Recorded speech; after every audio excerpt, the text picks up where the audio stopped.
The Two Pots. A river carried down in its stream two pots, one made of earthenware and the other of brass. As they floated along on the surface of the stream, the earthen pot said to the brass pot, "Pray keep at a distance, and do not come near me, for if you touch me ever so slightly, I shall be broken in pieces, and besides, I by no means wish to come near you." Equals make the best friends. The Gnat and the Lion. A Gnat came and said to a Lion, "I do not the least fear you, nor are you stronger than I am. For in what does your strength consist? You can scratch with your claws and bite with your teeth, so can a woman in her quarrels. I repeat that I am altogether more powerful than you, and if you doubt it, let us fight and see who will conquer." The Gnat, having sounded his horn, fastened itself upon the Lion and stung him on the nostrils. The Lion, trying to crush him, tore himself with his claws until he punished himself severely. The Gnat thus prevailed over the Lion, and buzzing about in a song of triumph, flew away. But shortly afterwards he became entangled in the meshes of a cobweb, and was eaten by a spider. He greatly lamented his fate, saying, "Woe is me, that I, who can wage war successfully with the hugest beasts, should perish myself from this spider." The Widow and her little Maidens. A widow woman, fond of cleaning, had two little maidens to wait on her. She was in the habit of waking them early in the morning at cockcrow. The maidens, being aggrieved by such excessive labor, resolved to kill the cock who roused their mistress so early. When they had done this, they found that they had only prepared for themselves greater troubles, for their mistress, no longer hearing the cock, was unable to tell the time, and so woke them up to their work in the middle of the night. Unlawful acts to escape trials only increase our troubles. The Fox and the Lion. A Fox, who had never yet seen a Lion, when he fell in with him by a certain chance for the first time in the forest, was so frightened that he was near dying from fear. On his meeting with him for the second time, he was still much alarmed, but not to the same extent as at first. On seeing him the third time, he was so increased in boldness that he went up to him and commenced a familiar conversation with him. Acquaintance softens prejudices. The Town Mouse and the Country Mouse. A Country Mouse invited a Town Mouse, an intimate friend, to pay him a visit and partake of his country fare.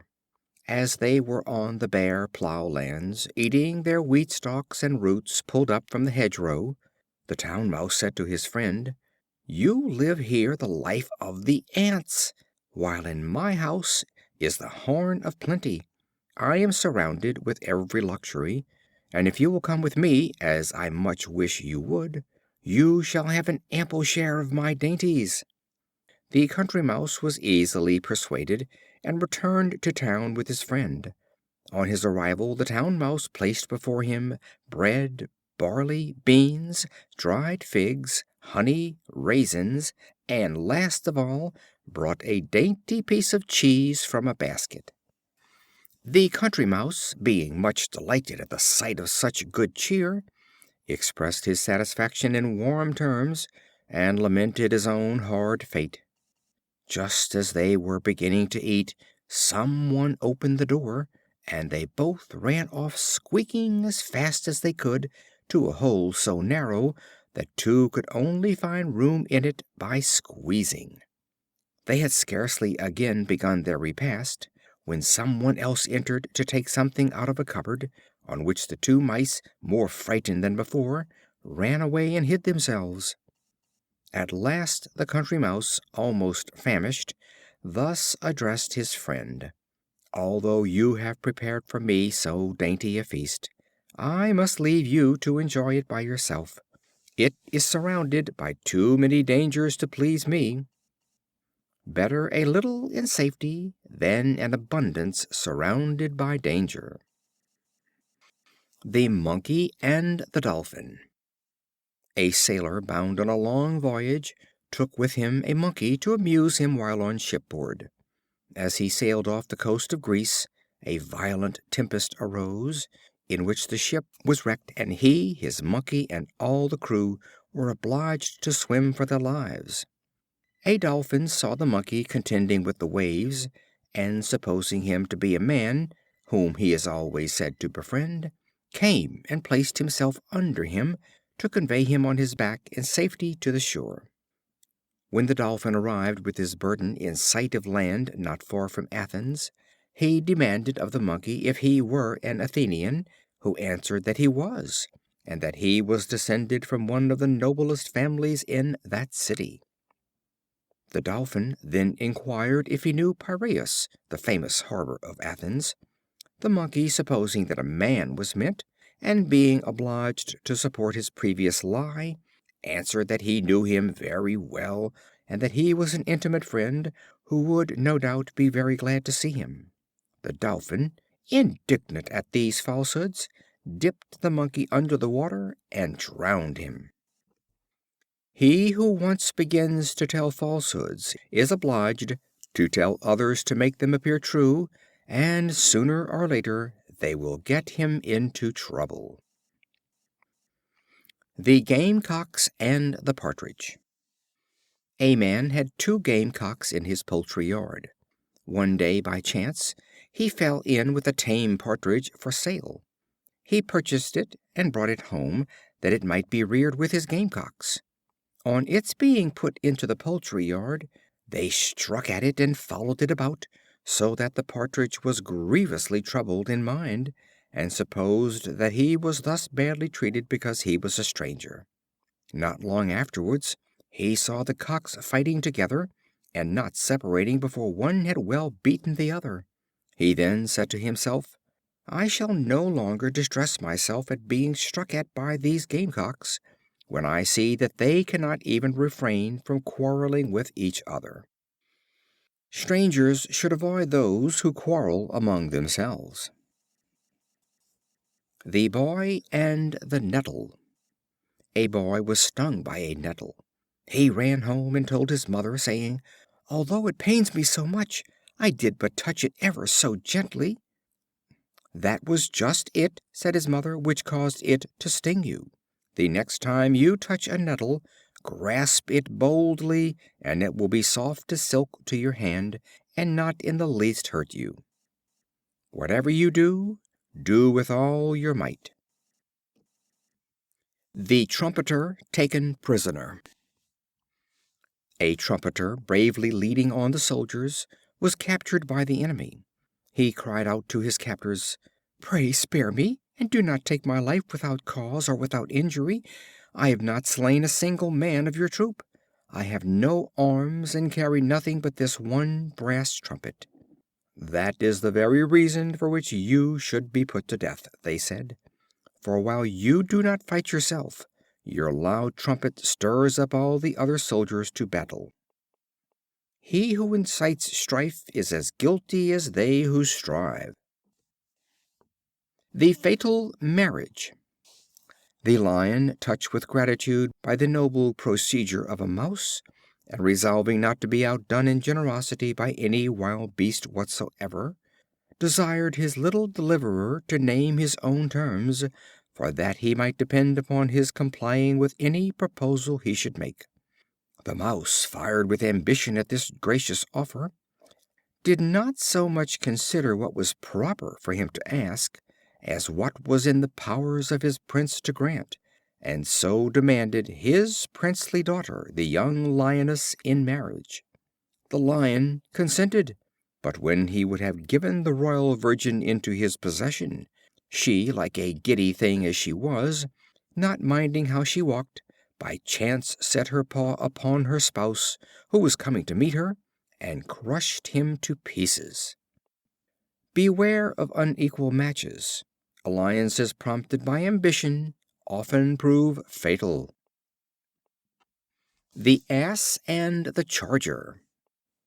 As an Ass congratulated a Horse on being so ungrudgingly and carefully provided for, while he himself had scarcely enough to eat, nor even that without hard work.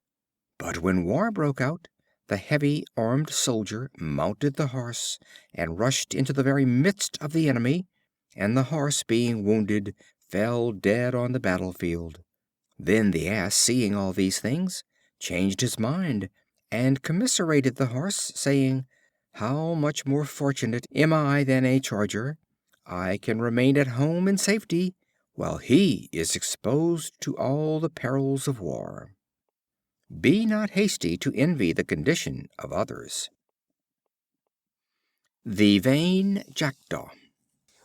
Jupiter determined, it is said, to create a sovereign over the birds, and made a proclamation that on a certain day they should all present themselves before him, when he would choose the most beautiful among them to be king. The Jackdaw, knowing his own ugliness, searched through the woods and fields, and collected the feathers which had fallen from the wings of his companions, and stuck them to all parts of his body.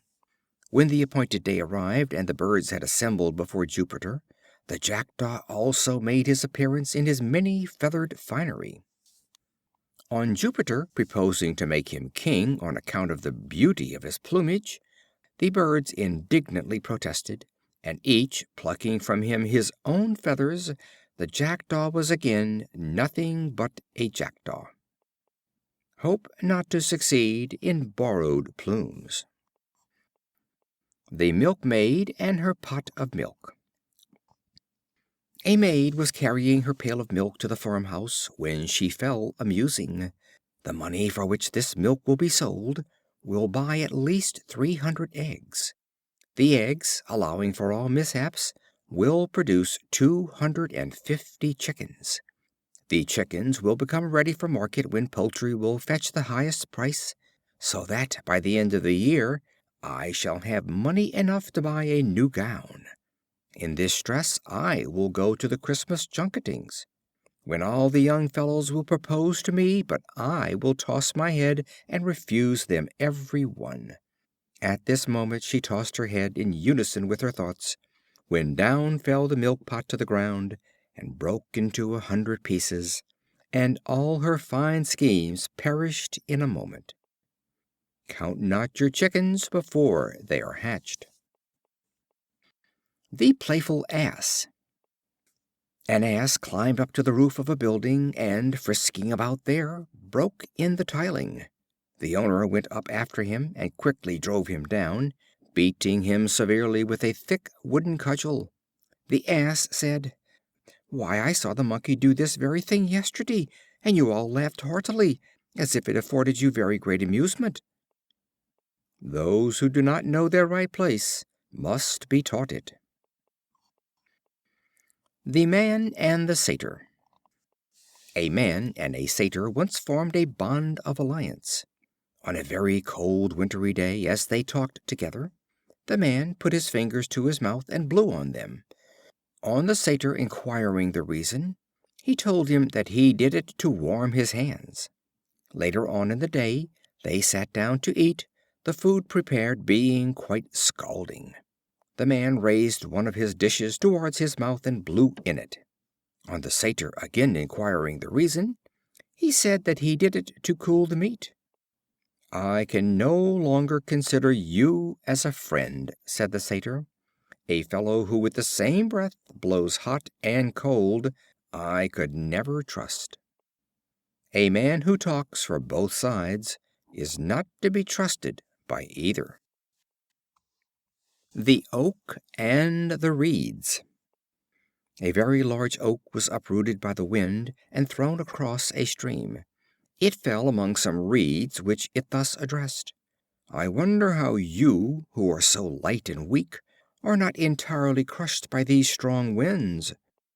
They replied: "You fight and contend with the wind, and consequently you are destroyed, while we, on the contrary, bend before the least breath of air, and therefore remain unbroken. Stoop to conquer." The Huntsman and the Fisherman. A huntsman, returning with his dogs from the field, fell in by chance with a fisherman bringing home a basket laden with fish. The huntsman wished to have the fish, and their owner expressed an equal longing for the contents of the game bag. They quickly agreed to exchange the produce of their day's sport. Each was so well pleased with his bargain that they made for some time the same exchange day after day. A neighbor said to them, "If you go on in this way, you will soon destroy, by frequent use, the pleasure of your exchange, and each will again wish to retain the fruits of his own sport. Pleasures are heightened by abstinence." The Mother and the Wolf. A famished Wolf was prowling about in the morning in search of food. As he passed the door of a cottage built in the forest, he heard a mother say to her child, "Be quiet, or I will throw you out of the window, and the Wolf shall eat you." The Wolf sat all day waiting at the door. In the evening he heard the same woman fondling her child, and saying, "He is quiet now, and if the Wolf should come, we will kill him." The Wolf, hearing these words, went home, gaping with cold and hunger. Be not in haste to believe what is said in anger or thoughtlessness. The Shepherd and the Wolf. A shepherd once found a young wolf and brought it up, and after a while taught it to steal lambs from the neighboring flocks. The wolf, having shown himself an apt pupil, said to the shepherd, "Since you have taught me to steal, you must keep a sharp lookout, or you will lose some of your own flock." The vices we teach may be practiced against us. The Dove and the Crow. A Dove, shut up in a cage, was boasting of a large number of the young ones which she had hatched. A Crow, hearing her, said, "My good friend, cease from this unreasonable boasting. The larger the number of your family, the greater your cause of sorrow in seeing them shut up in this prison house. To enjoy our blessings, we must have freedom." End of Section 2.